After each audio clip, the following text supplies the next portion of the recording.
that will stop the world. And this is all coming on the eve of his 2020 tour. So that's my guess, that there's been some kind of agreement reached, and that he's going to be able to talk more freely about things that in the past he had to deny.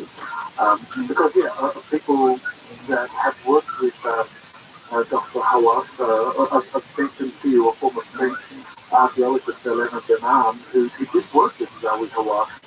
She said that he was blocked by Freemasons, that they did not allow him to talk about what was really there, and that he actually took her down to a secret chamber under the Sphinx, and at some point she had to kind of like say, "You want to go any further?" Because she just like so awkward about the whole thing, because she was very much a kind of like a conventional archaeologist at the time, and this was kind of like beyond her worldview at that time.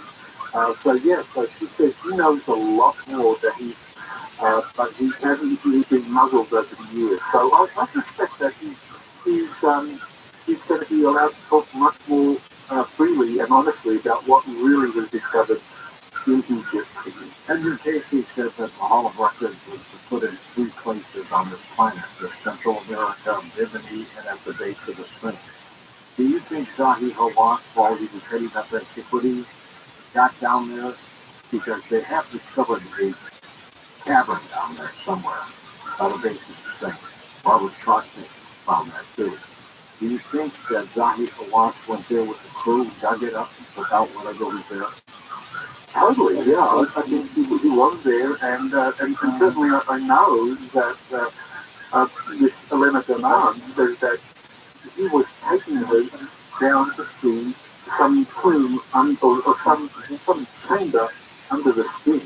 So he definitely knows about this secret chamber under the Sphinx. And of course, Edgar Casey has talked about it being filled with all kinds of advanced technologies dating back to Atlantis. And I've had some of the sources that I've worked with say that they've been taken there under the pyramid and under the Sphinx, and they've seen some of the treasure there.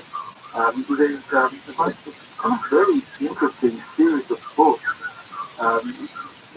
that's called Transylvanian Sunrise, involving this Romanian insider called Rabbi Cinema, and then he says that he also was taken to this underground chamber under the Sphinx, and he saw these incredible advanced technologies. So I think that there is definitely stuff under the Sphinx, and various people have talked about it, and I think that Dr. Hawass is probably going to be much more forthcoming when he begins his tour in May. All right, let's go to the phone. Let's go to Bill in Los Angeles to get us started. Hey, Bill, welcome to the program. Hi, George and Michael. George, remember some of the original reports on those UAPs that were shot down that included that they were cylindrical, octagonal, self-propelled, they had instrument scanning capabilities? Exactly. Yeah, so I've been wondering what kind of company would be allowed to deploy something like that at 40,000 feet, which is not far from the civil aviation route. And in fact, the Biden administration said, we had to shoot them down because they were a threat to civil aviation. And I can't imagine why the FAA or the military would ever approve of anything like that. And if they didn't, why would a company take a risk of causing a crash and then, possible criminal liability? This just doesn't make any sense as far as being an American company. I don't buy that. Thoughts on that, Michael? I think it raises some very good questions about why an American company would produce these things. I mean, certainly it could be an American company, it could be Russian or Chinese craft, but you would have to ask yourself, well, what would the Russians or Chinese send experimental craft like that over the United States mainland, which almost certainly would be shot down and reveal their technology secrets.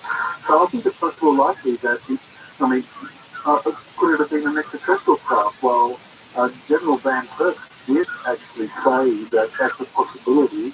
But then again, I mean, I don't think that extraterrestrials would just kind of like send three of their craft over the US pretty much within the same time period of a week, and just have them hover there and just allow them to be shut down. I don't think an extraterrestrial civilization would do that. So I would disagree with the caller and say that the most likely suspect is that it would be a company, a corporation, but it would do it not so much that it was generating of these craft. I think it was probably more part of the psychological operation to prepare the American public for something. I mean, people are very familiar with Project Bluebeam, and, and because that's been around a long time, uh, those that prepared Project Bluebeam as a means of deceiving the American public probably know what is more likely to work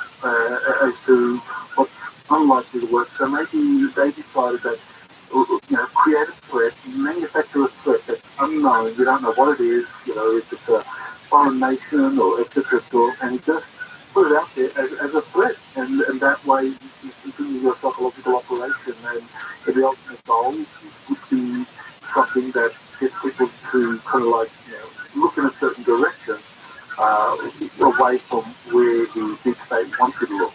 Next up, let's go to Ben in Pennsylvania, east of the Rockies. Ben, thanks for calling. Go ahead. Hey, George. Hi, Ben.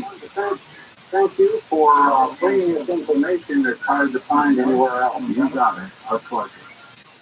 All right, and I just wanted to say that in the original movie Jaws, there's a scene shortly after they're in the bottom of the boat comparing stars. It shows Roy Schrader, and across the sky behind him comes a light. And I've read in a book that was an extraterrestrial craft. And if you pause it and go scene by scene, or frame by frame, you can see that the propulsion system isn't like an airplane. Have you ever heard of that, Michael? I see here that about Jaws, definitely underwater unidentified submersible objects have been seen for many decades, and these could be extraterrestrial origin, or they could belong to some underwater civilization, and they're capable of 100 knots. And so it's possible. I mean, I don't remember seeing anything indoors that would kind of like suggest it was a USO, but Hollywood has been used for putting out a lot of kind of cross disclosure, so it wouldn't surprise me. Next up, let's go to John, truck driving in Ohio. Welcome to the show. Hi, John. Hi, Dr. Michael and George. I was going to ask you about all of it now. I was going to tell you about the things and everything. I wanted to ask a question about Atlantis that education setting. You said when Atlantis fell, that it spread to the four corners of the earth, Egypt, Central America, and that's why they see pyramids and everything in different areas. And my second question is if that, or actually a couple here, if they have the technology in Egypt, why wouldn't they use it to make advanced things? I mean, is that technology what we have today? Or do you think it's greater than what we have today? Because I wouldn't understand if they have that, why they wouldn't build better planes or advanced technology. And my history is focusing on Alexandria. They had all the knowledge of the ancient world. Did that burn or did it flood? And can we salvage anything from that? Was very interesting question. Thanks, John. I think as far as Atlantis is concerned, the consciousness at the time was that Atlantis had pretty much destroyed itself because it used technologies for kind of imperialistic, aggressive purposes. And you see that in Plato's dialogue, where he talks about Atlantis embarking on this great war. So even though they had advanced technologies in Egypt, I think there was an understanding that these technologies, if they were kind of like mass produced or used widely, that they would be in Atlanta, in the Americas, in China, in India, that a lot of these advanced technologies, that they were restricted to only very few individuals, that only rulers that were very righteous would be given access to these. And this takes us to the kind of existence of these secret borders that would control and ensure that these technologies were never released when humanity wasn't ready for it. And so I think that it's only recently that we've now reached a point in our technological development where a lot of these advanced technologies can be released without them being weaponized. We're not quite there yet because the military-industrial complex is very powerful and does weaponize things, but I think that we are about to witness a profound cultural shift where we move beyond that. As for the Library of Alexandria, I believe that was burned down there. That's right. Exactly. Stephen, Tucson, Arizona. Hello, Stephen. Go ahead. Good morning, General people. Hello, sir. Here's my question for both of you. How do you explain the result of some called spiritual and a few called paranormal? It's a pretty deep question, Mr. Sala. Yeah, that is a very interesting question. I would answer that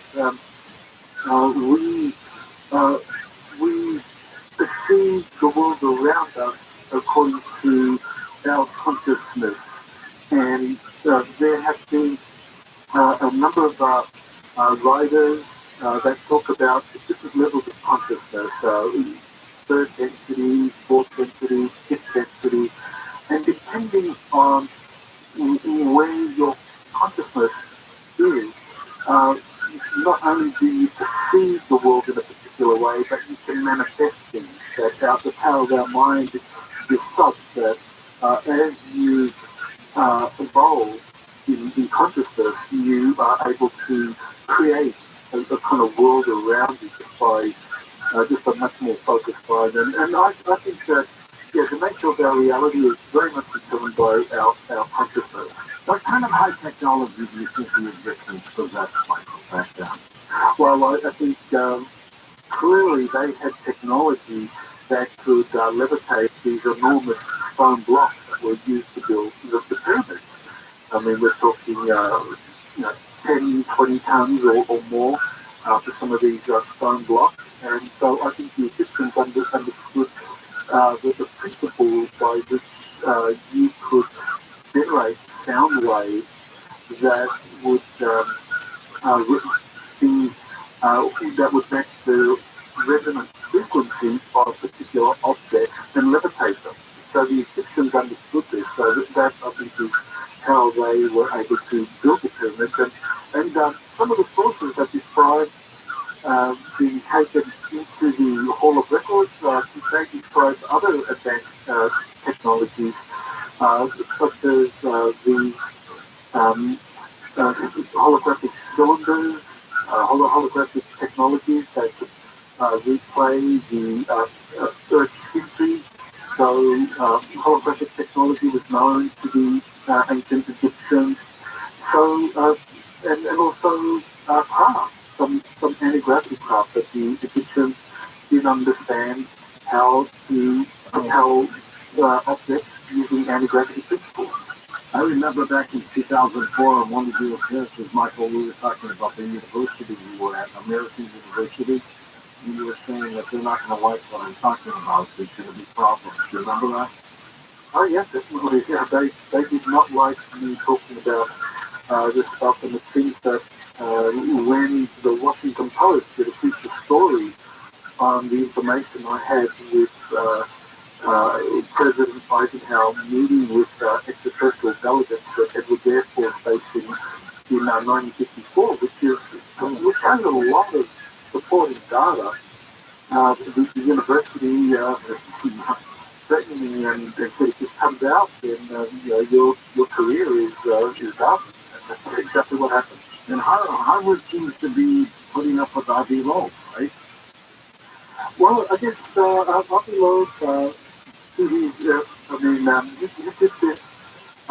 was a tenured professor, and it's much harder to get rid of someone. I mean, Remember John Max from Harvard as well? Hold on, Michael, we're at the half. We'll come back with more. Coast Insiders, the new version of the Coast to Coast AM app is now available for iPhone and now Android 4.0 and above. Listen live or on demand anywhere, anytime. Go to coasttocoastam.com and download it today.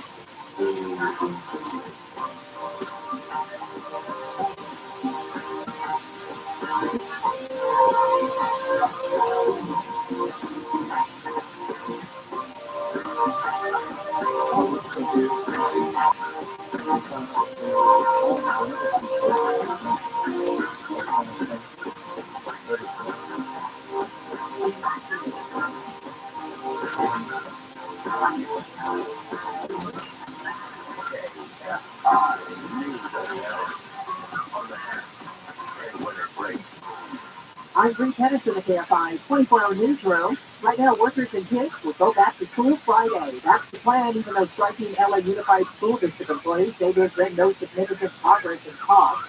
Today is day 3 of their planned strike. Workers are asking for more money and better working conditions. State Route 71 in Pomona is plagued with potholes after a series of storms. Problem comes with ownership of the highway regarding repairs. Caltrans owns part of the 71. The U.S. division of a Madrid-based construction company owns the rest. The split custody only allows Caltrans to fill some of the potholes. 10,000 wine bottles spilled out of a truck and crashed onto a Santa Rosa highway. No need to cry, the bottles were empty. Southbound weather from KFI, still a chance for a stray shower today. Drier by afternoon. Highs right around 60. Right now it's 49 in Mission Viejo, 53 on Balboa Island, 48 in Pomona, and 47 in Northridge. We leave local from the KFI 24-hour newsroom. I'm Bree Pettis. This is on the weekend eastbound at Grand Avenue. There's a pothole in the left lane there. Caltrans is on the scene. Watch for some slowing from Citrus Avenue. And in Anaheim Hills, we have good news. Earlier back on the 91 westbound as we are taking has been cleared from lanes. Your drive is recovering in that area. Ontario, this is on the 16 westbound at Archibald. We have cleanup crews from an earlier crash blocking the off-ramp. Watch for slowing in that stretch. KFI of Skyhope, put you there faster up right, Dan.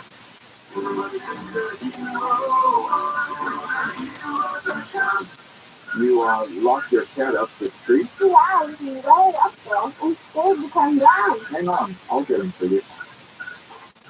Be careful, mister. Thanks, kid. Here you go. Where would you unplug and where's your mouth in case? What? Oh, no, your mom and dad called us to clean out your showers and What? they were up a tree too. Really? Your drain was really clogged, backing up, and we have to stop that nasty stuff from invading your bathroom. So you're a hero? Try to be every day. We're Rooter Heroes. Wow. We make sure you live in a safe, clean house. Go on. Thanks for us being doors. It's what a hero does. You're a hero. Come on the internet. Go online at RootherHero.com.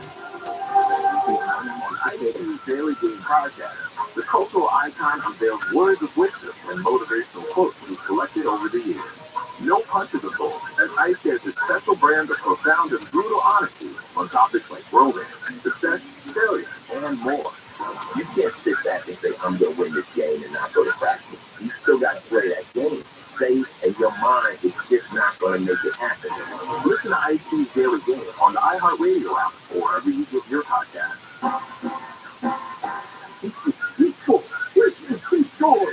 You just can't miss watching college ball is going up there. Now you've got reasons to get the Bermuda. It's online total London. From 16 to 8 34. You can watch every score, every measure, each game we play.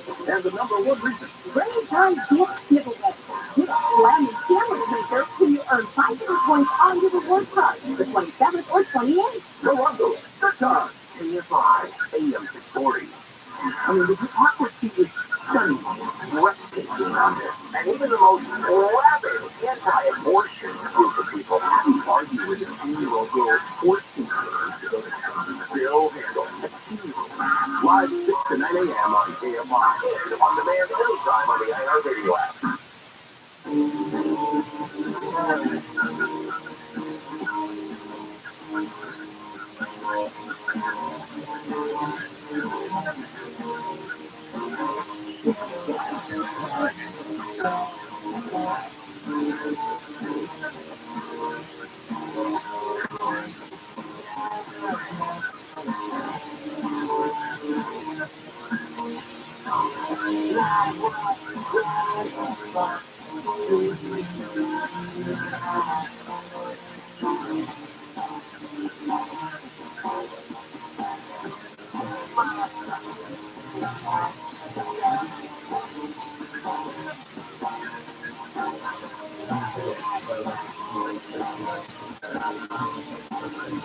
To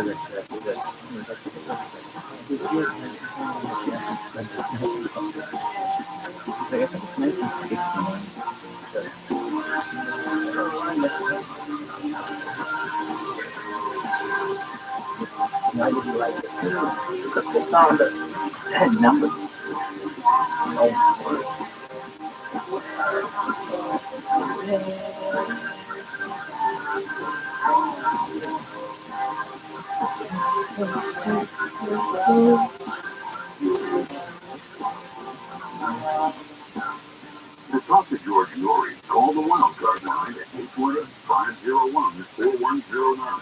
The first time caller line is 818-501-4721. To talk toll free from east of the Rockies, call 800-825-5033. From west of the Rockies, toll free, call 800-618-8255. To reach George via Skype, use Skype name George97313. Send George a text message anytime at 818-298-6521. This is Coast to Coast AM with George Nori. On our next Coast to Coast program, are we about to live in a new phase of human existence because of technology? Scott Snair joins us, and then Jeffrey Jollick joins us to talk about his work with Half-Life and Solar Dreams on Coast to Coast, of course. Beyond Belief, that is our television program. We're very proud of it. We've been doing it for a number of years, and we'd love for you to sign up to watch all the episodes at BeyondBelief.com. A number of years indeed. BeyondBelief.com. Head over there right now. Get the ad-free episodes, the 7-day free trial.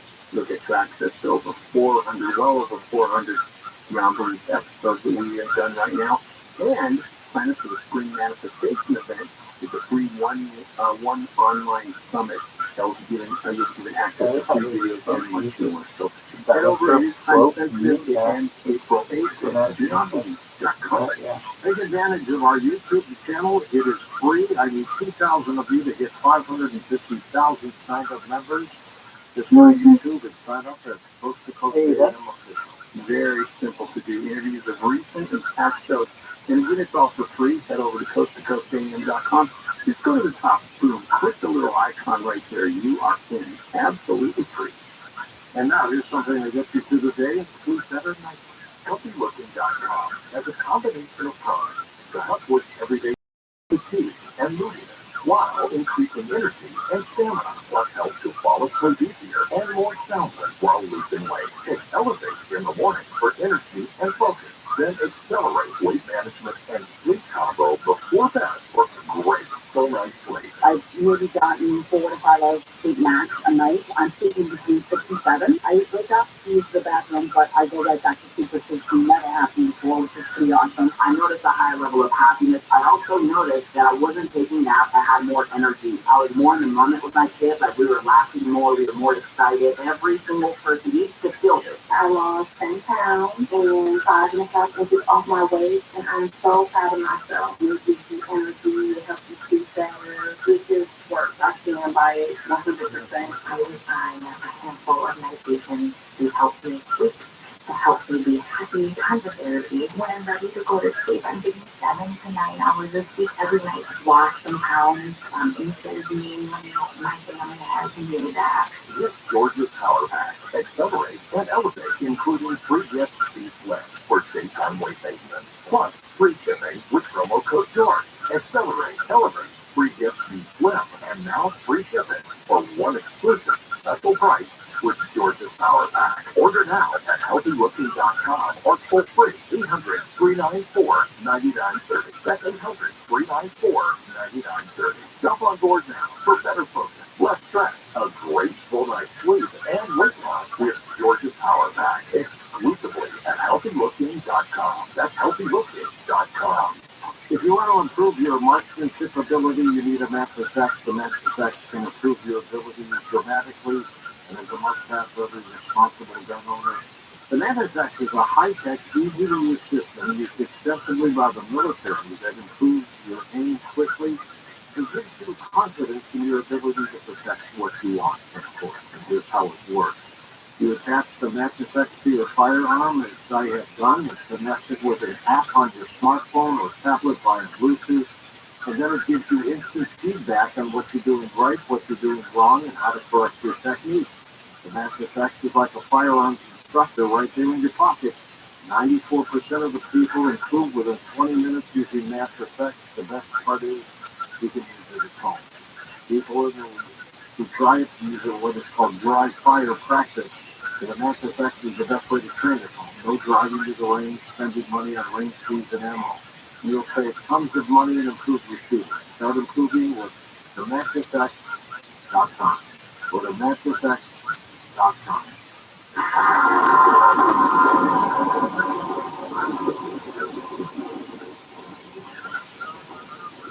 Hi, Greg Michaels here. For generations, my family and I lived in the poorhouse, but not anymore. I found a way out, and on the way, I proved a few things. People who are struggling, people who don't have enough money to enjoy life, don't want to be like that. They don't want to live that way. We just never had anyone to show us how to stop thinking like a poor person. Stop slaving away for a paycheck and take control of your own life. Become your own boss. We don't have to be poor. Get out of debt, repair your credit, plan for your future. It doesn't matter what age you are. I'm teaching my daughter to build her own business. She just bought a car for her mom, and she's only 8 years old. She's a poorhouse in the rearview mirror. Thank you for listening and have a fantastic day. Are you tired of being poor? Do what Dave Michaels did. Change your life for the better and help a lot of people along the way.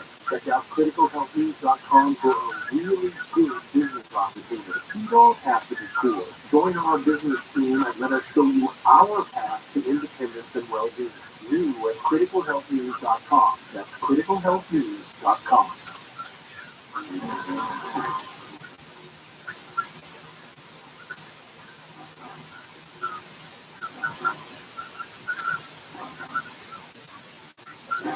And welcome back to our final segment. George Story here with Dr. Michael Solo. Michael, we were talking about the universities that some put up with the incredible abilities of their professors like John Mack from Harvard and Avi Loeb, of course, and then there are others like yours that don't put up with anything. Yes, it all depends on the time. I know with that Professor John Mack, I mean, there was an effort to remove him from Harvard University, and he successfully fought against that because he was tenured. I unfortunately wasn't a tenured professor, so when I had my problem with the university, I really couldn't fight back.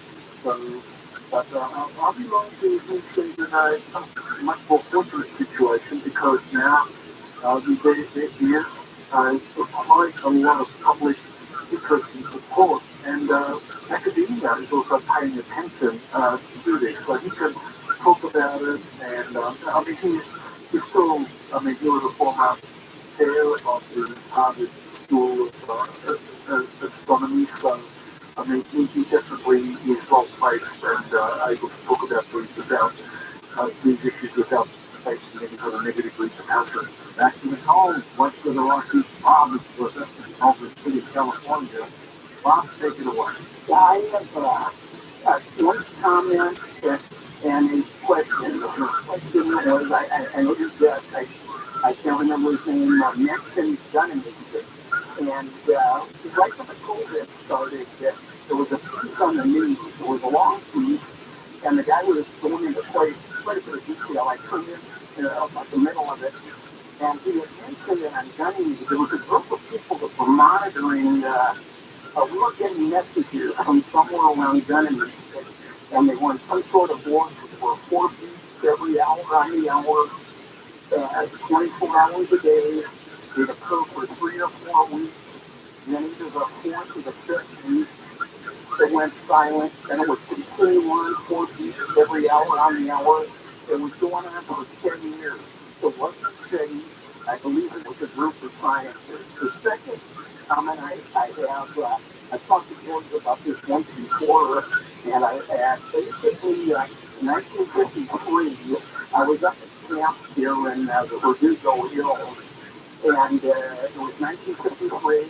My mom had sent me up there, and I was sitting, and there was a couple of people walking out of the shower. It was about twilight, I guess, and we're going up to our cabin.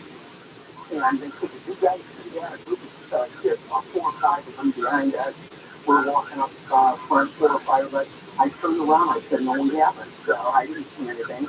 And so we just saw 4 or 5 flying saucers fly into the canyon.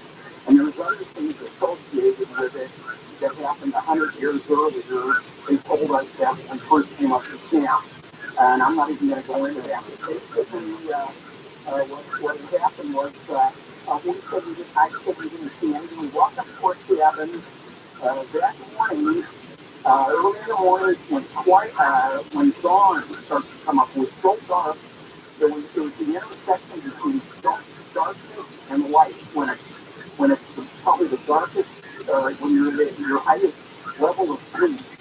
And then right after that, it starts to lighten up. I heard some grinding. I woke up walking outside my cabin, and I heard this grinding. It sounded like a manufacturing plant. I was going to go down there and look at it, but I was kind of frightened. I said, you're too young, the whole thing, don't mess around with it.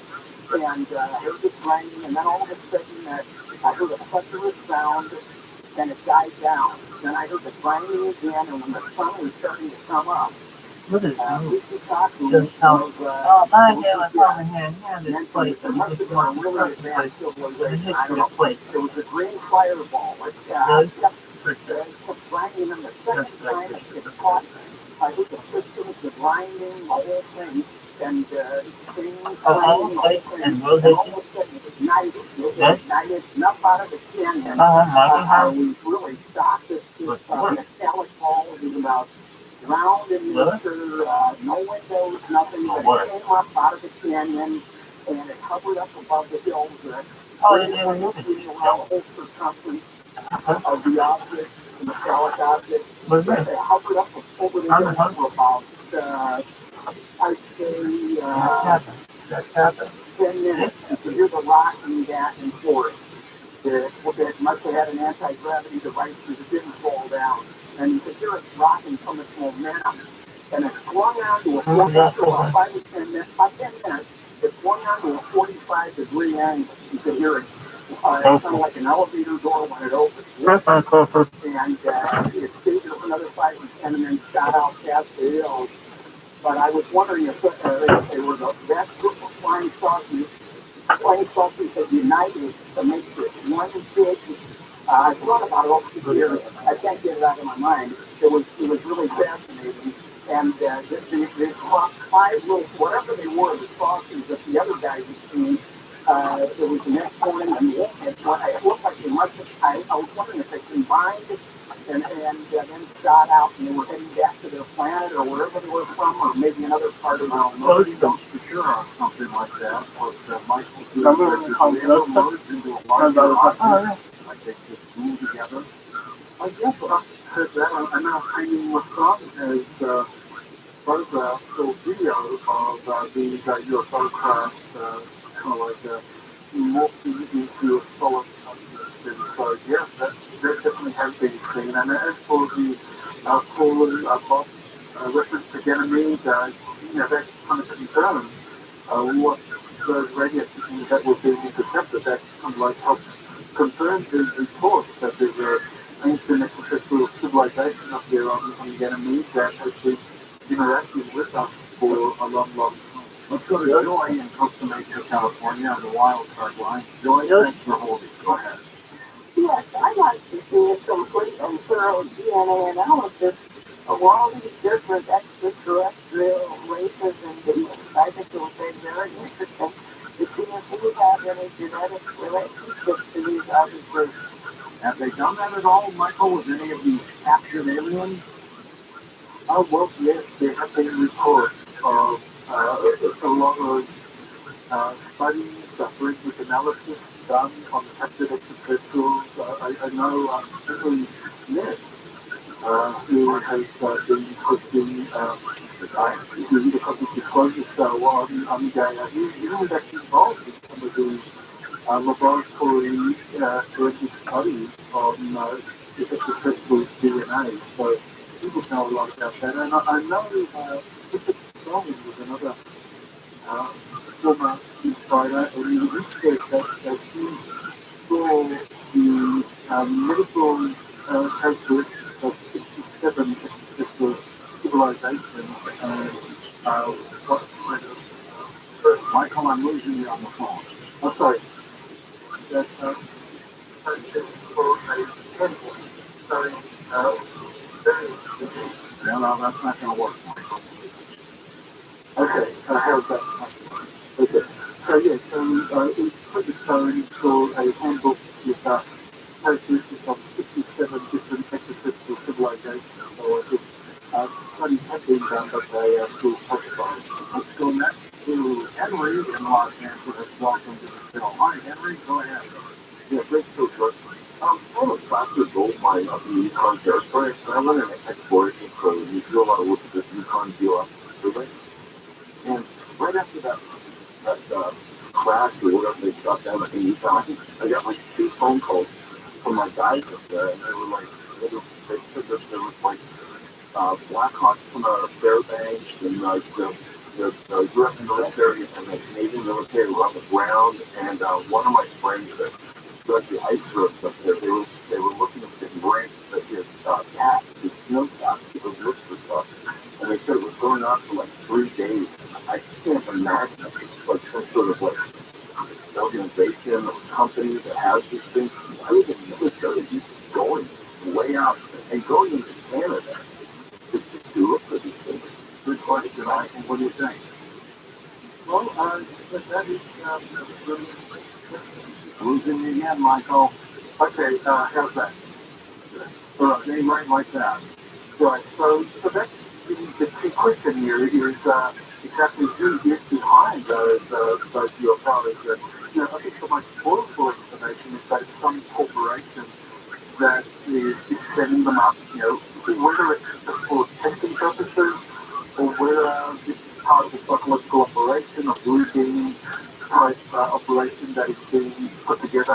We don't know, but certainly the military was involved in sitting these down, and so they will have looked for them. And if they did find them, and they did belong to a corporation, the question is, would that be revealed?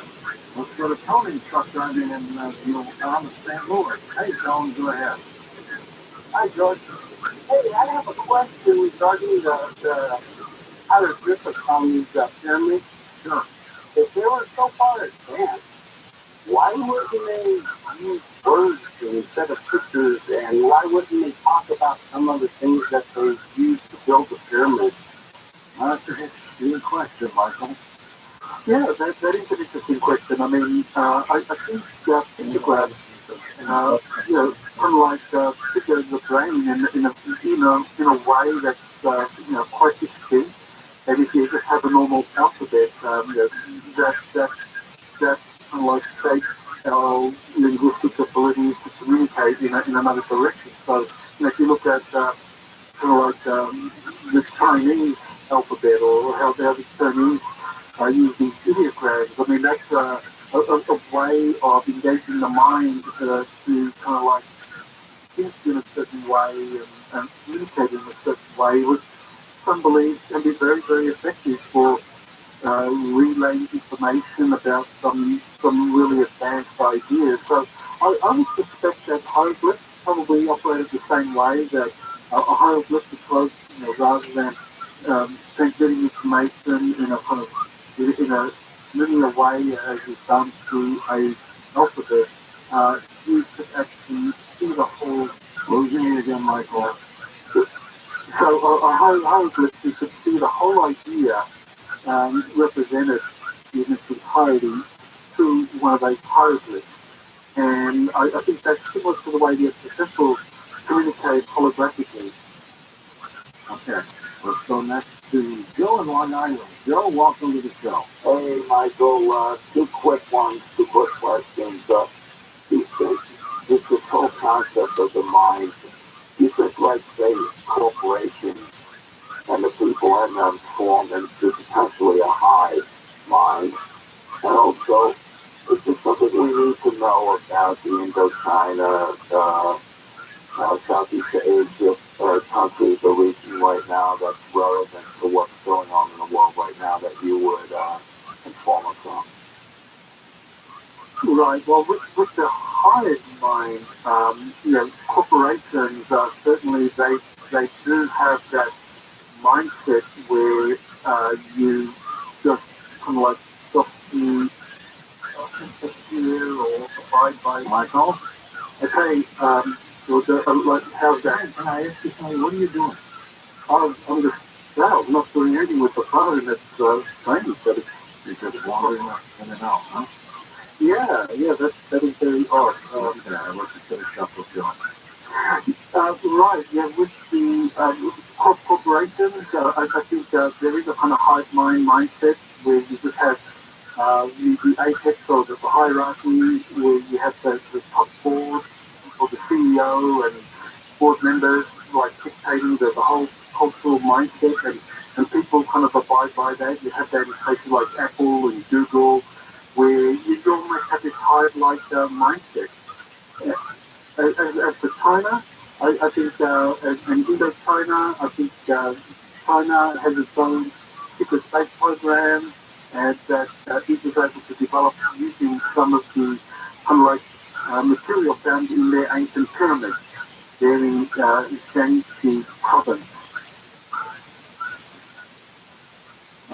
All right, thanks, Michael. I appreciate you being part of the program. Give out your website for people if you would. Sure, people can just go to extrapolitics.org and they can find out all my latest articles, interviews, and my upcoming webinar that's on April 1st where I talk about some of these issues. How many books do you have out there now?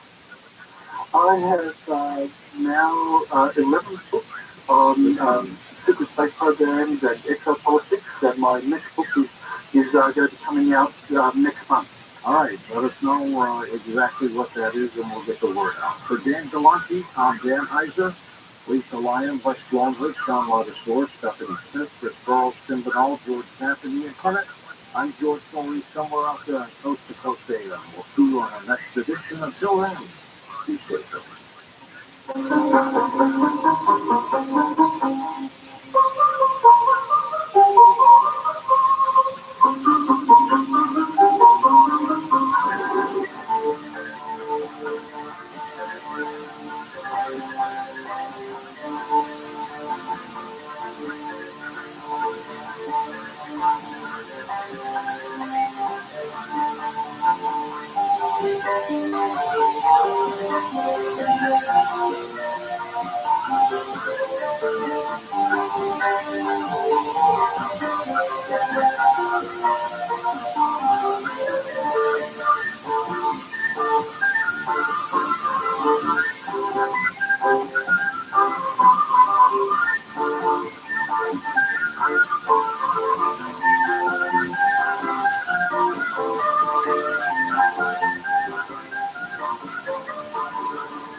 I tried out a lot of language learning apps lately, and Rosetta Stone is going down to my feet. I love that it teaches you phrases and English in real-life conversation, and they have the best translation tools. It tells you how accurate your pronunciation is, so you can really narrow your accent. In almost any language you want, like Spanish, Italian, Chinese, and Korean, or get access to all 25 languages for life with Rosetta Stone's lifetime unlimited subscription. Check it out at RosettaStone.com. This is marketing support. Raja, Chief Marketing and Communications Officer of MasterCard, talked about next. Basically, public and public branding is the principles of measurement of the same. But the parameters that you measure are different. We measure, and what we find is that in this time, it's based on itself and schooling. As the #1 audio company, iHeartMedia gives marketers access to the audience's conversations, trusted resources, insights, and data you need to grow. Go to iHeartResults.com for more.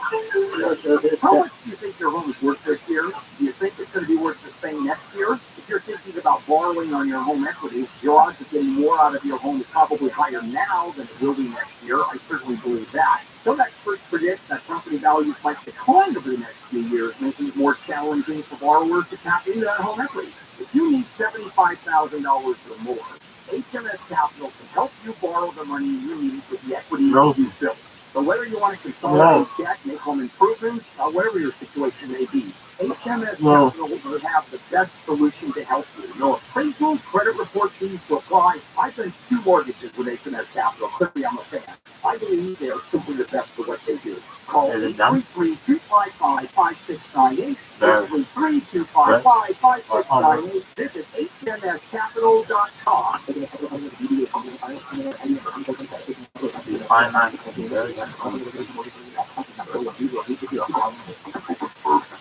More stimulating talk without even lifting a finger. Yes. Thanks. Let's have the highlight of the day. Just tell your smart device to play KFI AM 640. This program is certain to be part.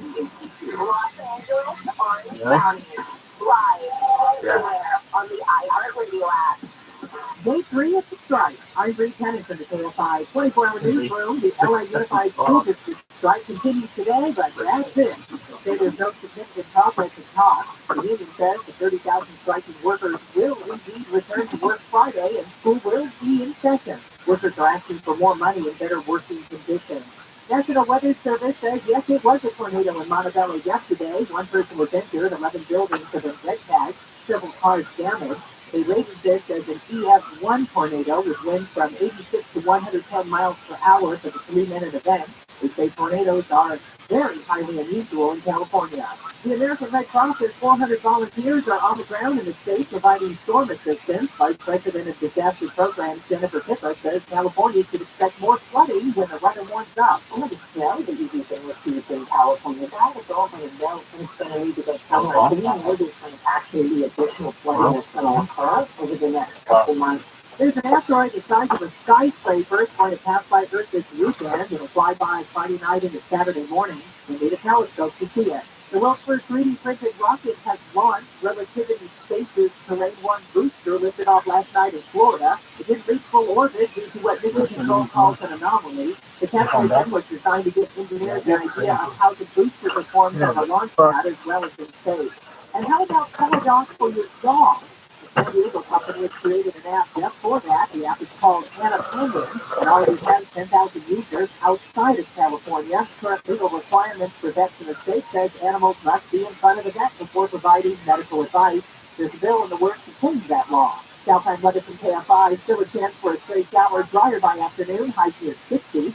By now it's 48 in La Habra, Costa Mesa has 50, 47 for Agora Hills, and 46 in Pasadena. We read local from the KFI 24-hour newsroom. I'm Bree Tennis. In Diamond Bar, this is on the 16 westbound right before Diamond Bar Boulevard. We have emergency road work at all lanes temporarily blocked right now. You got to stop and go from Reservoir. And in Pomona, this is on the Denny's found at the 57.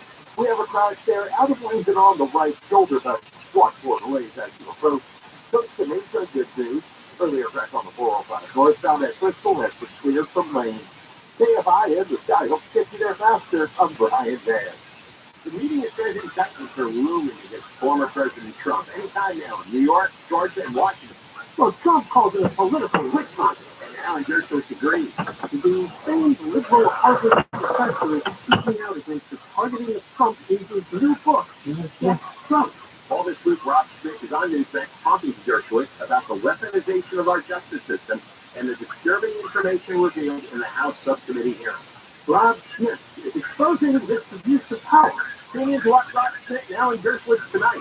It's not about Trump. It's about you and your freedoms, they say. Watch Rob Schmidt tonight at 4 p.m. Pacific. It's the hottest show on cable news. Find Newsmax on major cable systems and streaming ones like Roku, Samsung, Vizio, Pluto, Xumo, and more. Don't forget to download the free Newsmax app on your smartphone. You can watch it anytime, anywhere. You should be watching Newsmax. Encourage your friends and family to tune in today. We have Senior Doctors Present Medicare Scan. If you get a phone call, do not talk to the person. Never get out your Medicare number. They're going to get your number and put it in a false claim. Just hang up. How do you detect Medicare fraud? Just like I check my credit card statement, I check my Medicare statement monthly. If you think your statement, you see something that he or you did not have done, you get reported. Call the Senior Medicare Patrol. To report Medicare fraud, call 855-613-7080. These scores. You just can't miss watching college ball at Columbia. Now there's some reason to visit the movie. It's Ireland's total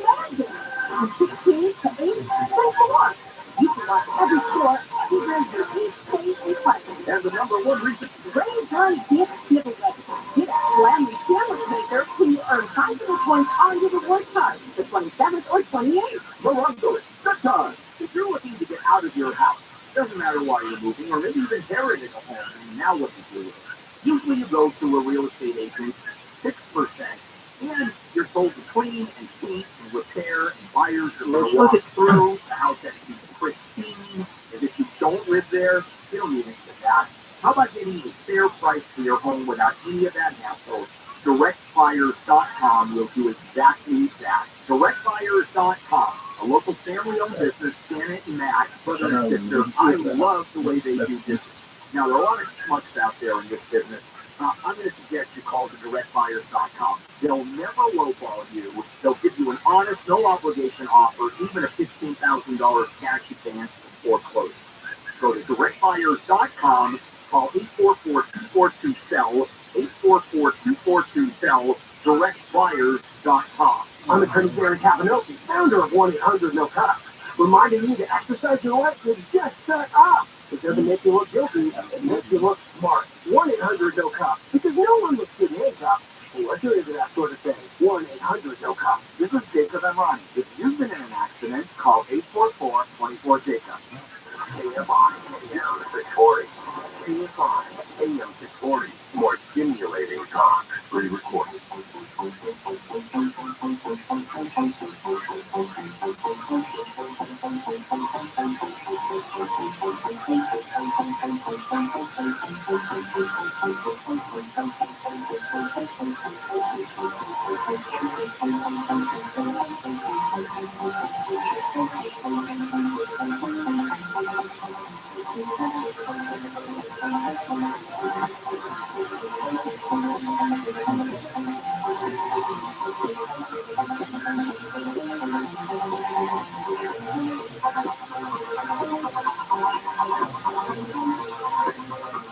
From the City of Angels, near the Pacific Ocean. Good morning, wherever you may be across the nation, around the world. I'm George Norley. This is Coast to Coast AM. Later on tonight, strange alien spacecraft. Here's what's happening.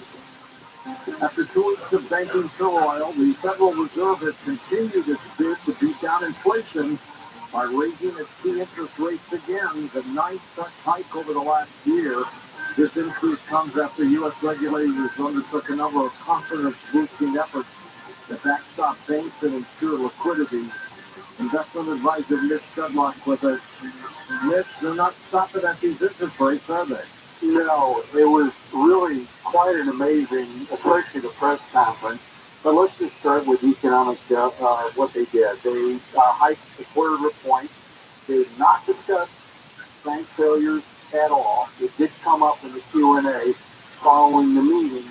But the economic projection, one thing that caught my eye, their interest rate projections, one for 2025, a year and a half ahead, the one person is projecting on the Fed 5.6%, another is projecting 2.4%, with an amazing range in between. For unemployment for December of this year, they're projecting an unemployment rate between 4.4 and 4.7%, roughly 1 percentage point higher than it is now.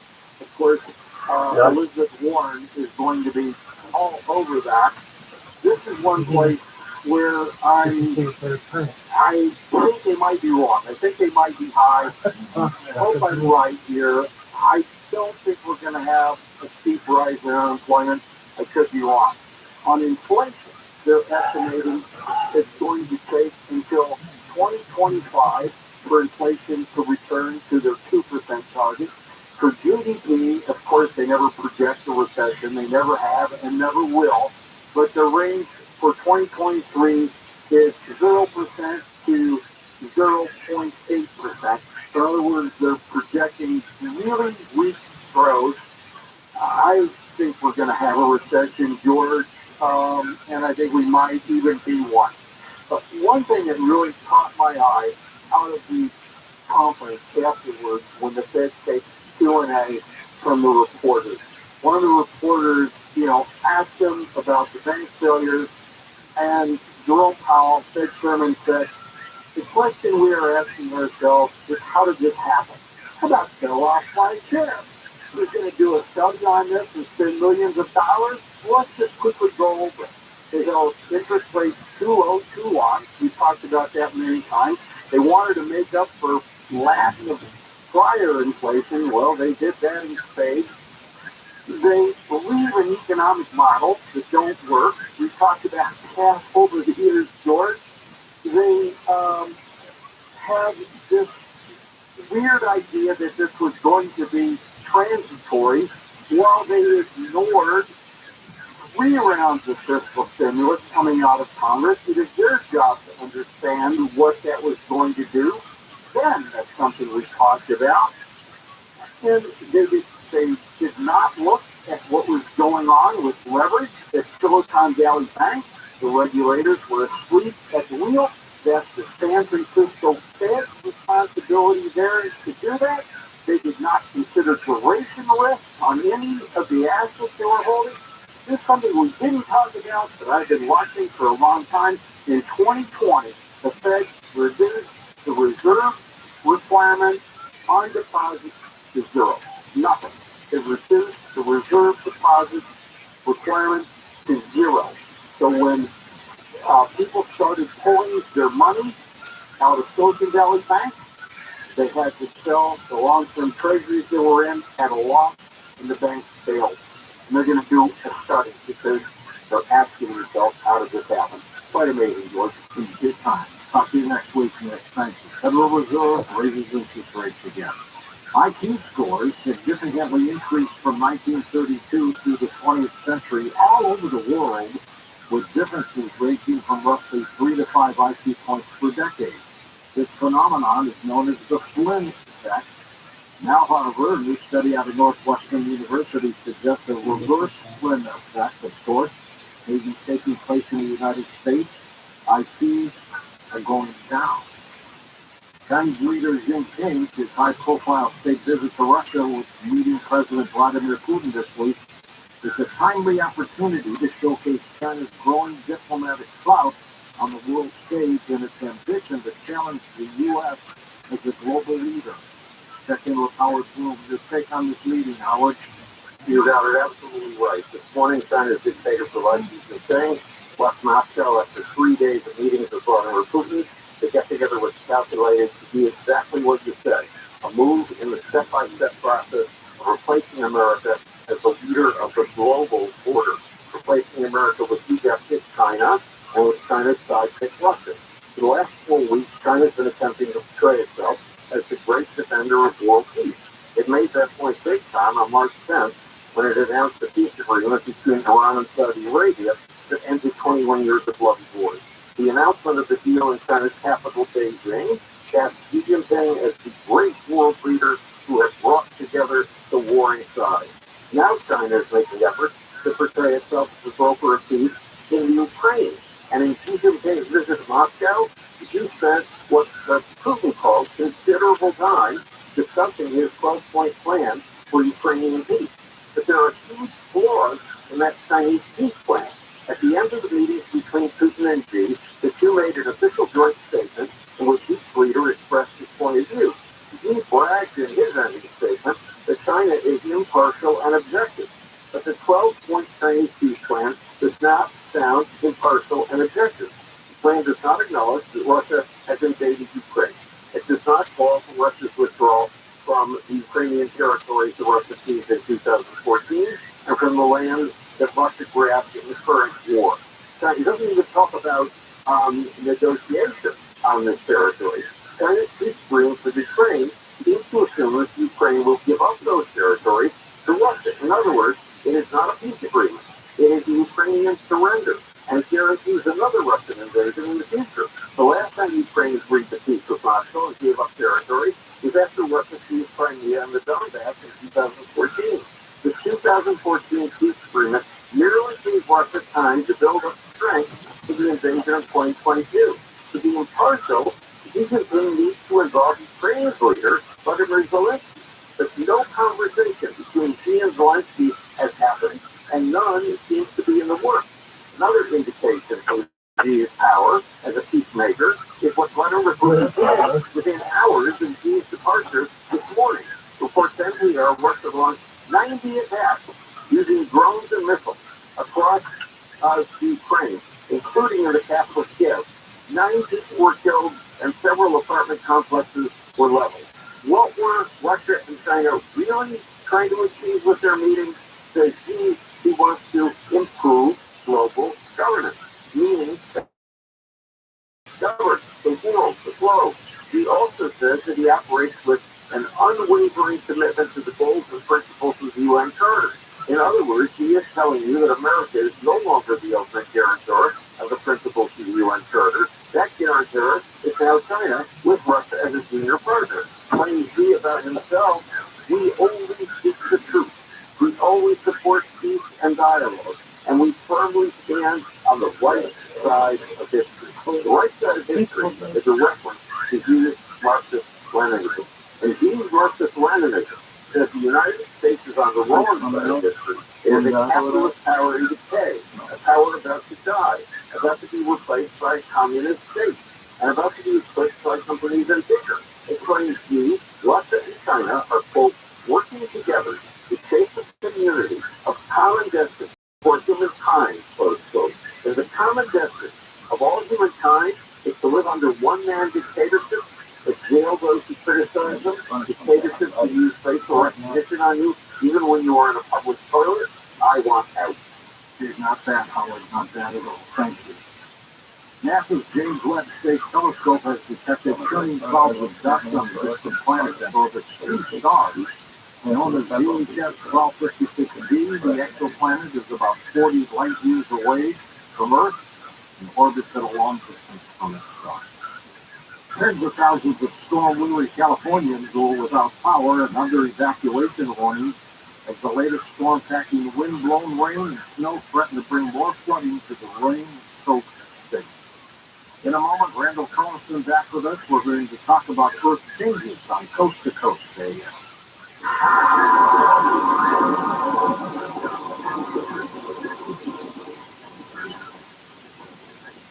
Tax season can be taxing on your identity because all your personal information is all in one place, getting emailed, shared, and possibly exposed to identity thieves.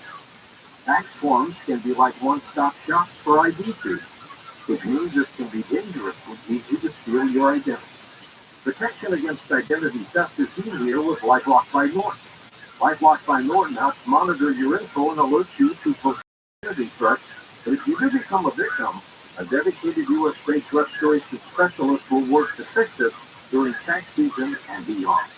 No one can prevent all identity theft and monitor all transactions at all businesses, but you can make sure your identity theft protection starts here. Join LifeLock today. Save up to 25% off your first year. Call 1-800-LifeLock or go to LifeLock.com and use promo code George.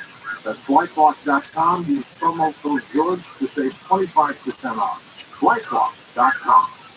Real people, real stories. So I had an appointment with the surgeon, and he would tell me what all he was going to do, and it was just absolutely horrendous.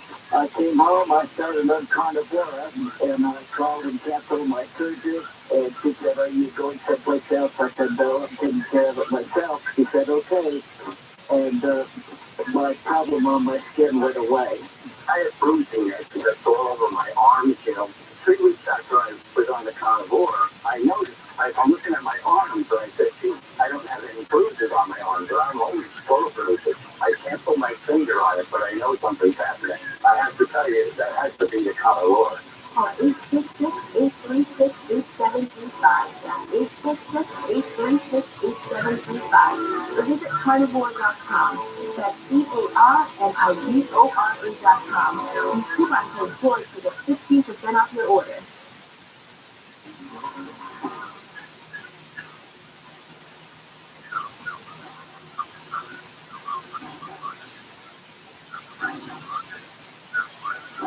And welcome back to Coast. George Norrie with you after a 3-year hiatus. Randall Carlson back with us, master builder, architectural designer, a teacher, a geomythologist, geological explorer, and renegade scholar. He has 4 decades of study, research, and exploration into the interface between ancient mysteries and modern science. Has been an active Freemason for more than 40 years. He's a past master of one of the oldest and largest mechanic lodges in Georgia. Randall, welcome back. How have you been? Well, I've been doing well, George. Thanks for having me back. It's great. It's been 3 years. I thought you'd forgotten about me. Not at all. We had you on the books, but we should have called you last year, but I'm glad you made it. What's going on with you? I'm happy to be back, George. Earth changes like crazy. Things are going bizarre. What's with the planet? What's happening, man? Well, gosh, where do we even begin, George? This planet, first of all, in order to have any kind of sense of what's going on, I think we have to have the context of deeper history and a deeper understanding of the kinds of forces that have been involved in planetary change, both before and after we humans arrived on the scene. And what we pretty much now know, the model that can be supported by hard science, empirical data, theoretical data, is that the planet has these periods where it's generally pretty quiet, and during those periods, somewhat the term that was coined by the late paleontologist Stephen J. Gould was punctuated equilibrium. And his take on that was he kind of described a metaphor of being at war, and he said when you're at war, there's long periods of boredom interspersed by very short periods of terror. And that kind of sums up the history of planet Earth. We have been in a period of relative calm when it comes to global change during the last 10,000 years. This has allowed us to establish agriculture, to build cities, to essentially create a civilization, and allowed us to get to where we are now. Now, of course, the thing is that our attempts to build civilization have not gone without interruption. They have been interrupted numerous times in the last 10,000 years of the period we call the Holocene, which is the most recent geological epoch following the Pleistocene. A lot of scientists and paleoclimatologists are not convinced that we really are in a distinct geological epoch in the Pleistocene. You think about this, George, the Pleistocene lasted over 2.5 million years. The date given for the onset of the Holocene epoch is 11,600 years. So the question is, are we really in a distinct geological epoch? Or is this just an interval within the greater cycle of the Pleistocene? So let me define for you what determines the Pleistocene. Okay. Around 2.5 million years ago, the planet went through a major shift. And there have been long periods of warmth and relatively steady climate. And then between about 2.5, 2.6 million years ago, some major shift occurred. And what characterizes this shift is the onset of a series of ice ages. Glacial ages followed by interglacial ages in a long sequence. How many times this happened is not yet determined. It's been at least four, more likely 10 or 12 times this has happened. And they just kept coming right after each other, right? You got it. Yes, they did. And it appears that the periods of glaciation are quite a bit longer than the periods of interglaciation. We are now, the Holocene that we're in now is an interglacial period.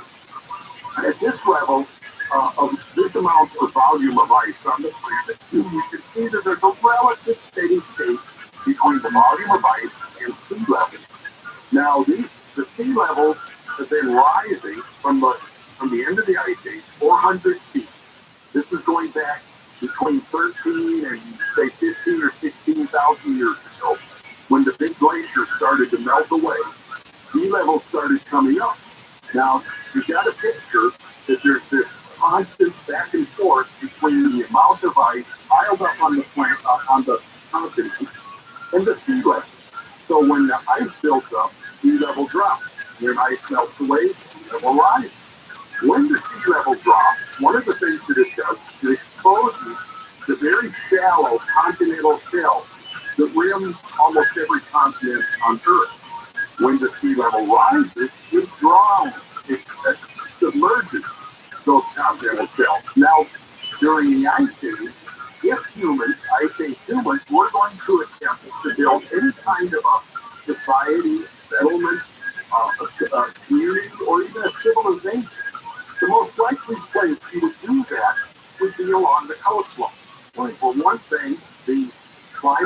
be somewhat more benign there. You would also have access to marine life, so you could sustain yourself by fishing and gathering of marine life.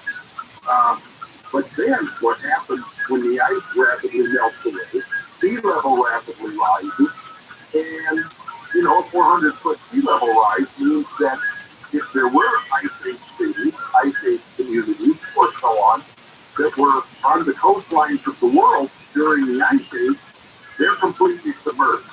And the other thing to bear in mind is that this transition period from full glacial to interglacial was a very chaotic time. It was also a time when there was major storms, hurricanes, storm surges that occurred that would have washed away anything that was there. It wasn't just a nice today gradual rise in sea level. It was a very chaotic, catastrophic rise in sea level, unleashing enormous amounts of energy as the surf re-encroached upon the continental shelf that had been exposed. So what would remain? The only thing that would remain would be megalithic, and even those would be completely covered in sediment at this point, and not even recognized as being something human-made rather than something natural. You might think of the mini road that everybody knows about. And then that is not even to talk about what occurred in the river valley of the world during this deglaciation period. One of the things that happened was the energy that provoked this glaciation was so extreme that we don't really have a terrestrial source for that much energy. Some of the images, Randall, that you sent us that we have up at coasttocoastdaily.com in the highlight reel, were they some of the byproducts of these ice ages? Yes. We have three of them are large, gigantic, erratic holes. Huge. If you're going to be posting these so that the listeners will be able to see them, right? Yeah, they're already up there. Already up there. Excellent. Where you go? Okay, so let's take three of these big holes, and I could have put up 100 images here, but I just grabbed three of the most dramatic. Now, we look at one there called the Wenatchee Rat. That is about a 16,000-ton boulder made of basalt. I believe that's Graham Hancock up on top. I'm only looking at the thumbnail, but I believe you know Graham Hancock. Know him well. Is that you in the little red shirt? No, I probably took the picture. But I'm pretty sure that's Graham up there. Way up at the top. Way up at the top. Yeah, we got there. I've been to this site 10 years earlier, and it was pretty remote. It's up on a ridge.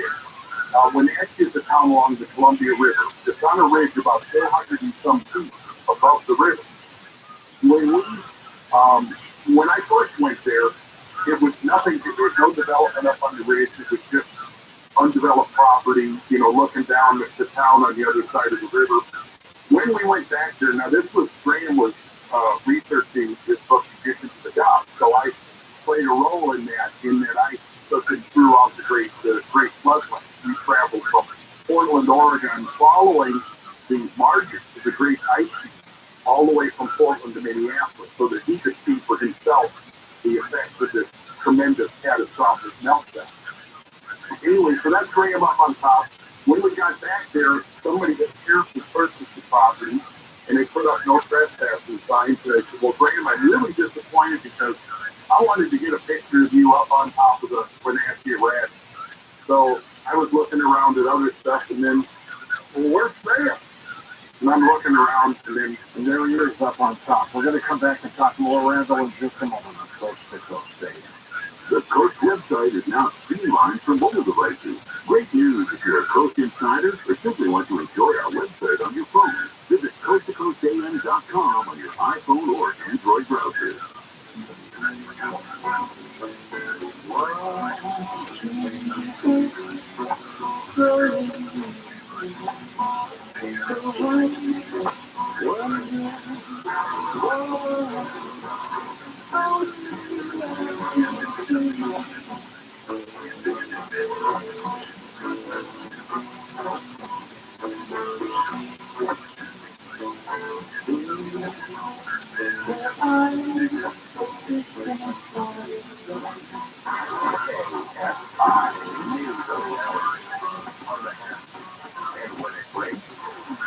I'm Bree Pettis in the KFI 24-hour newsroom. Right now, workers and kids will go back to school Friday. That's the plan, even though striking LA Unified School District employees say there's been no significant progress in costs.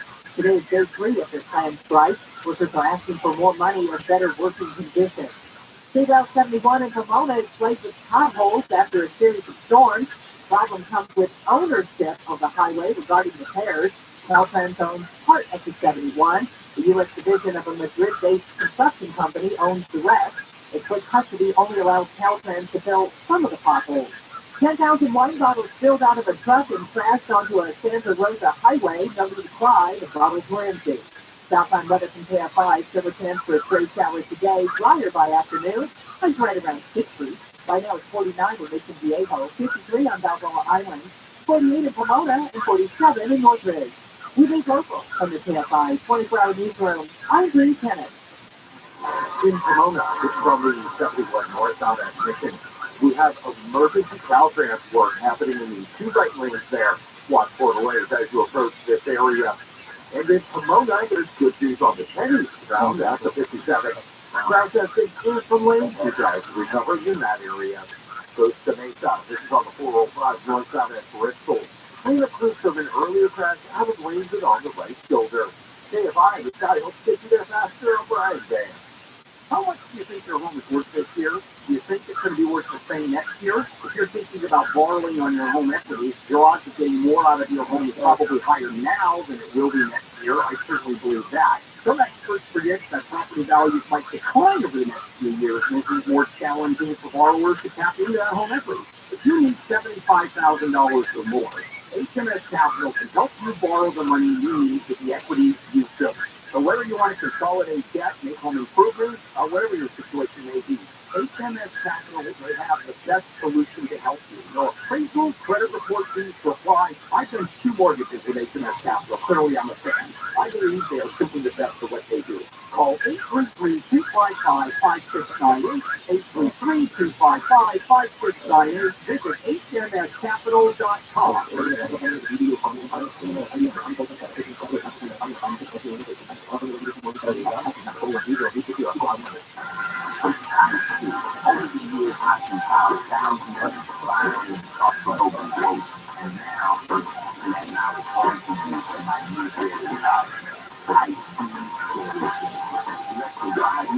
I'll break down why these words matter and reveal personal stories that show them in action and body language. Listen to Ice Daily Grave every weekday on iHeart Radio, Apple Podcasts, or wherever you get your podcasts. Jacoby and Myers is here to help you get the justice you deserve. We specialize in serious injury cases and have been fighting for our clients since 1972. Trust Jacoby Myers to be your guide, your advocate, and your support system. With our unmatched experience and expertise, you can rest assured that you'll get the compensation you deserve. Plus, our consultation is always free. Call Jacoby Myers today and let us help you navigate the legal process and get the justice you deserve. Jacoby Myers, justice for you since 1972. KFI, AM 640, KFI, AM 640, KFI, AM 640, more stimulating talk. KFI, AM 640. Sign up today at coasttocoastam.com.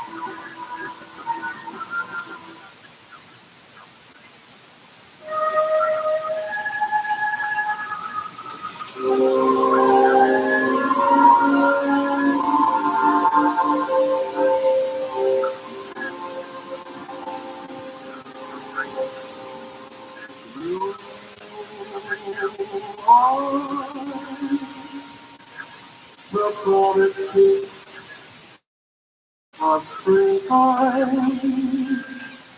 it makes the lonely winter feel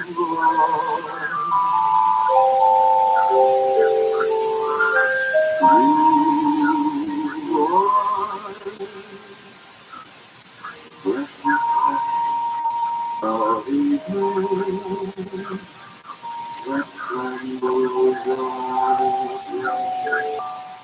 You are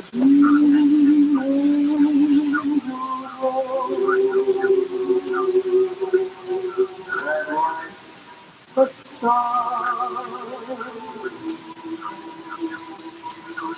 there is things I know are what you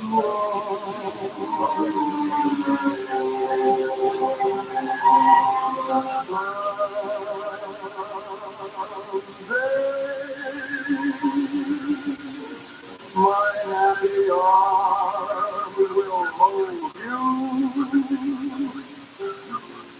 and someday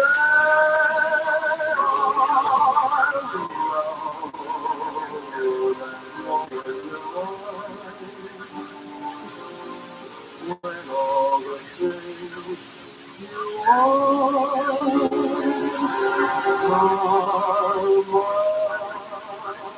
From the City of Angels, Premier Network presents Coast to Coast AM with George Norrie. What an old classic that one. I'll get them all. Fantastic.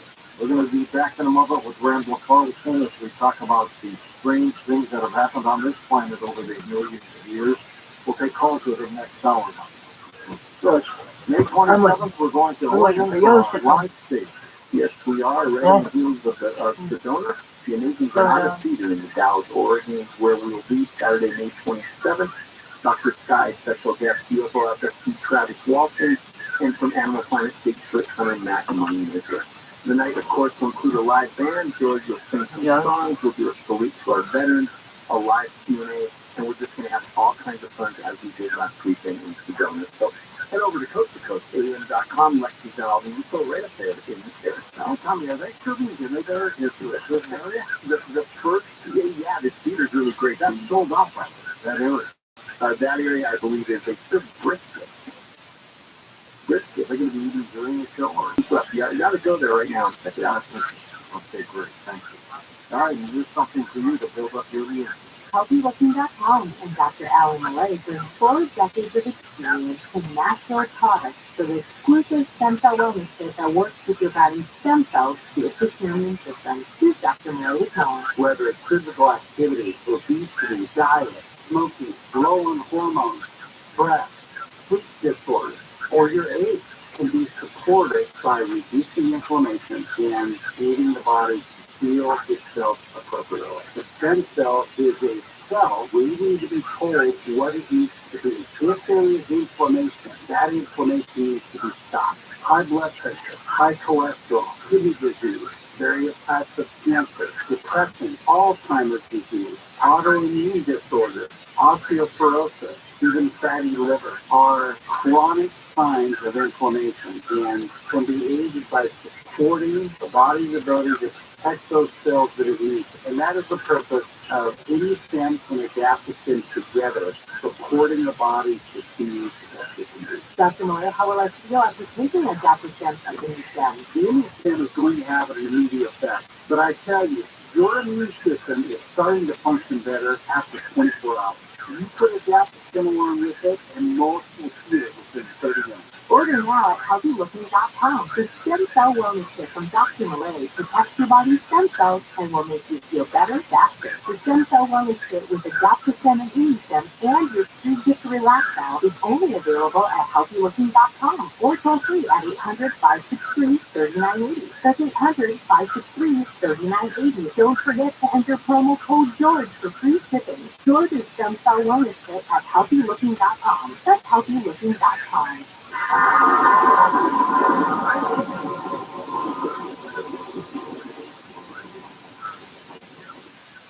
Having repairs done in your apartment should never come with strings attached, like being harassed and constantly pressured for sexual favors. My leaky faucet turned into the maintenance man asking, when are we going to get to know each other better? I needed my air conditioner fixed, but my building manager repeatedly kept coming into my apartment unannounced and without permission. My landlord told me my rent would be free if I gave him something in exchange. Sexual harassment by anyone associated with your housing isn't just wrong, it's against the law.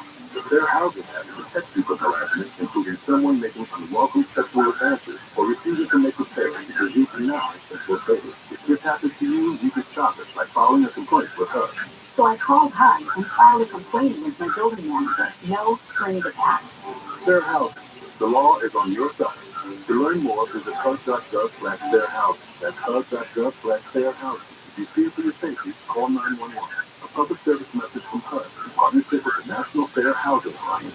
For a limited time, it's back the 1-ounce solid silver Ghana alien coin, part of the silver starter kit exclusively at BullionMax.com/so. With inflation on the rise and a teetering stock market, now's the time to diversify into precious metals that you can store at your home. Go to BullionMax.com/coast and they'll ship your silver directly to your home, fully insured. They'll start building your wealth in precious metals at BullionMax.com/coast. That's BullionMax.com/coast. Marvelous Entertainment and author Marvelous Underwood have released the newest in action adventure science fiction that specifically deals with the question, are we alone in the universe? This action-packed drama includes a 7-novel masterpiece, comic books, video games, and movies of Sergeant Waggett's journeys across the universe.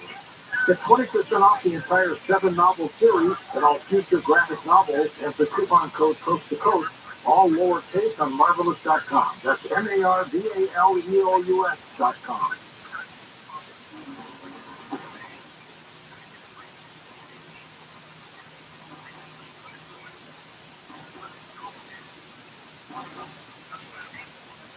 Hey, and welcome back to Coast. George Noy along with Randall Carlson as we talk about Earth Changes. The third image that he has sent us is the one we're talking about right now with little Graham Hancock standing on the top of it. How do you get up there? Yeah, I think he must have climbed up the other side. I'm not sure because I didn't see him climb up there. I was looking for him, and then I happened to glance up, and there he was. So I got a little nervous. I thought somebody's going to be out here upset that you're up on the rock. But so somebody barely owns that rock now. Is it a relic? Is it a relic? What it is, it's an erratic boulder. Now let me tell you about how it got this. This is the interesting part. The source of this is a basalt boulder. The source of this basalt rock is about 50 miles to the north of where this rock is found. So the question becomes, how did it get this? How did it get formed from its position in as part of the bedrock, removed, and then transported 50 miles to the south to push that? No, because here's why we know ice wouldn't have pushed it. Ice would have completely demolished. Ice would have overrun it and ground it up. What ice does, glacial ice, and it moves over the ground, it pulverizes. And it creates this material called glacial till, which is just a ground up mass of smashed rocks and sand and gravel and organic material, trees that were in the way. It couldn't have been carried by a glacier. It couldn't have been pushed by a glacier, not 50 miles. And the glacier would have also left very distinctive forms in the landscape, which are not here. We can actually find the remnants of the glacier about 30 miles north, 30 to 40 miles north of where this boulder was. There's no way, Randall, that water could have pushed it. No, because water would have rolled it and tumbled it. But basalt has a lot of cubic planes in it, so it would have broken up into much, much smaller pieces. But you said the two agencies that are responsible, both water and ice. And here's what happened. Something caused a major fracturing and pouring of enormous numbers of these gigantic holes. At the same time, it's completely breaking up and melting simultaneously the ice sheet. When that ice sheet melted, it created huge volumes of meltwater. And I'm talking about meltwater volumes that are only measured in hundreds of millions of cubic feet per second. Okay? Now, if you look at all rivers on Earth, from every continent, think of every big river you possibly get, from North America, South America, Europe, Africa, Asia, every big river, if you added them together, would not be 1/10 of the volume of water that came through this valley. And in that water was carried thousands of gigantic icebergs from the catastrophic breaking up and fragmentation of the great ice sheet to the north.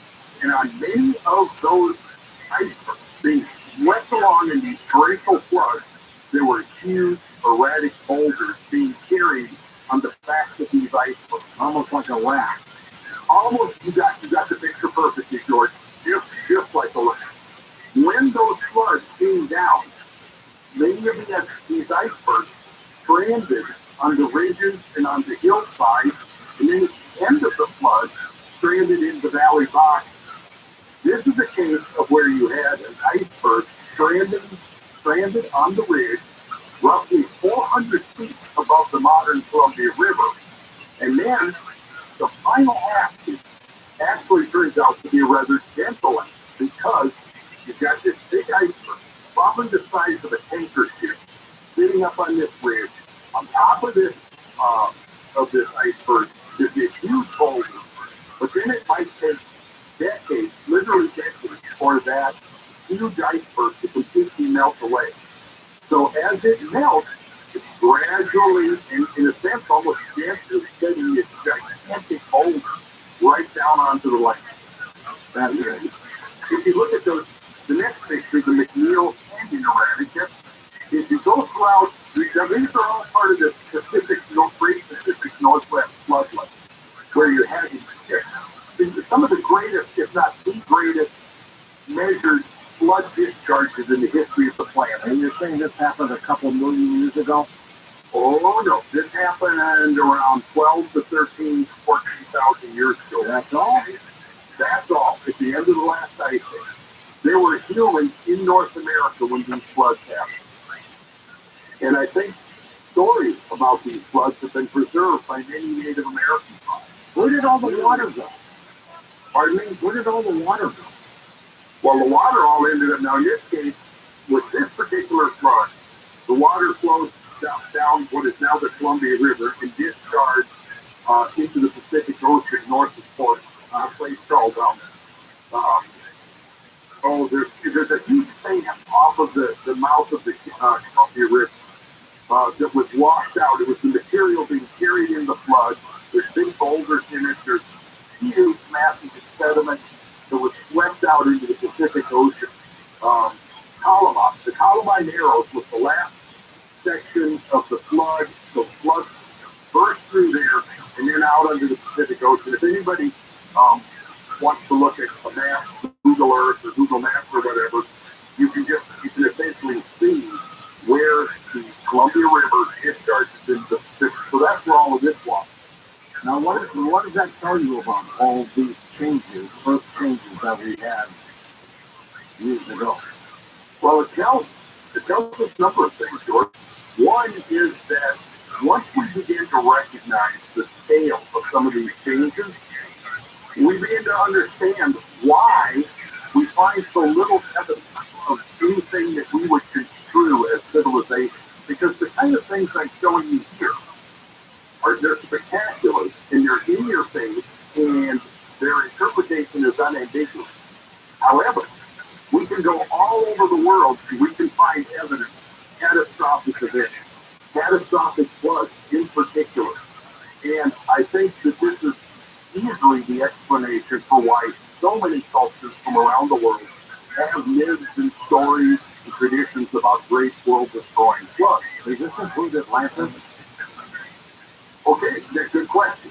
There was, during the melting of the Great Ice, there were several pulses, catastrophic pulses of meltwater. Now, what we're seeing here in these gigantic boulders was the result of one of those pulses of meltwater.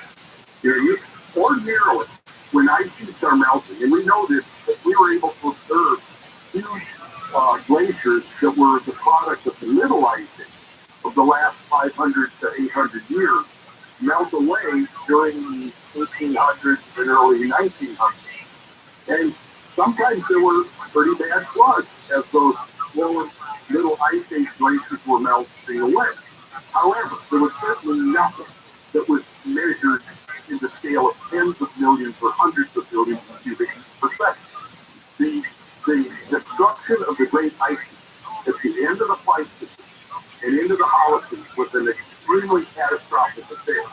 And there were at least two, maybe three pulses where there were gigantic discharges, almost, picture this, George, almost like a tsunami wave discharging off the ice sheet. There were at least two, maybe three of these gigantic pulses of meltwater between 11,600 and 14,600 years ago. Interestingly, the last one at 11,600 years ago, which is now given as the dividing line between the Pleistocene epoch and the Holocene epoch that we were talking about in the first segment of the show, that date is now given at 11,600 years ago. And it also coincides with that final meltwater that marine geologists call meltwater pulse 1B. You got those two things coinciding. We can also see that from ice core evidence and other evidence, there was a massive spasm of global warming that also occurred at 11,600. So now we've got three things.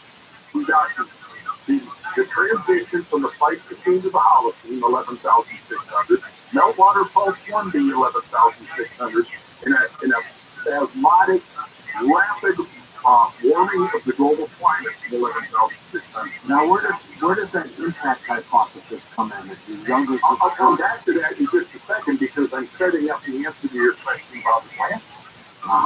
And then we'll come back to the impact. Plato described the great earthquake that destroyed and sunk Atlantis into the Atlantic Ocean. And that's where he inundated Pluto. He dates that, at least according to the account relayed in the Socratic form by Tertullian. And you probably know George Sand. Almost all of our tradition about Atlantis has come down to it through Plato. A little bit through Diodorus, but mostly Plato, yeah.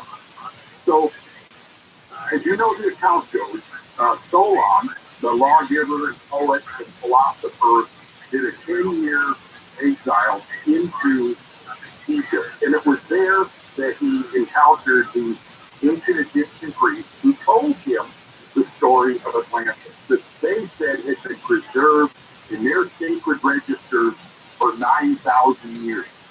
And they then told him the story, and anybody can read Plato's account of this, and this will be confirmed. He gives this chronology multiple times through his two dialogues. It happened 9,000 years prior to Solon's journey to Egypt.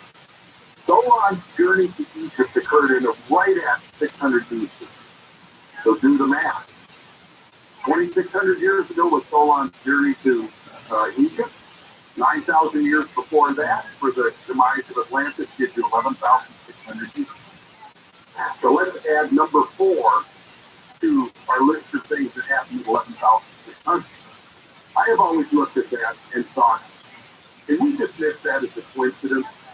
If it's a coincidence, George, it's a hell of a coincidence that Plato was absolutely able to name that date and to attribute to that date the sinking of Atlantis, the subsiding into the ocean. At the same time, we've now documented a rapid pulse of sea level rise. I don't know. Coincidence? What do you think? No coincidence. Doesn't seem like it. Now let's circle back to the question you just asked about impact. You know, one of the interesting things about open now, not necessarily we're talking about Atlantis, but talking about the myth of Satan. Now, if you go and you read the myth of Satan, it is very clear a myth describing a cosmic impact of man. Satan tries to drive the chariot of the sun. He can't. He's too feeble to control the reins on the great speed. Sweeping through the plane of the ecliptic. We know that because in the myth it actually describes the chariot careening through the signs of the zodiac, and then it deviates from the zodiac, and as Plato described, it declines or descends at an angle down to the earth, comes so close to the earth that it sets the earth on fire.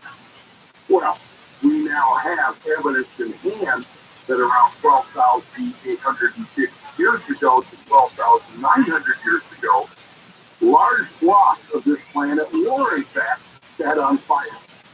The black mass, as it's called, is found now in many places around the the world shows evidence of gigantic fires. Like, was it an asteroid or a comet? What do you think?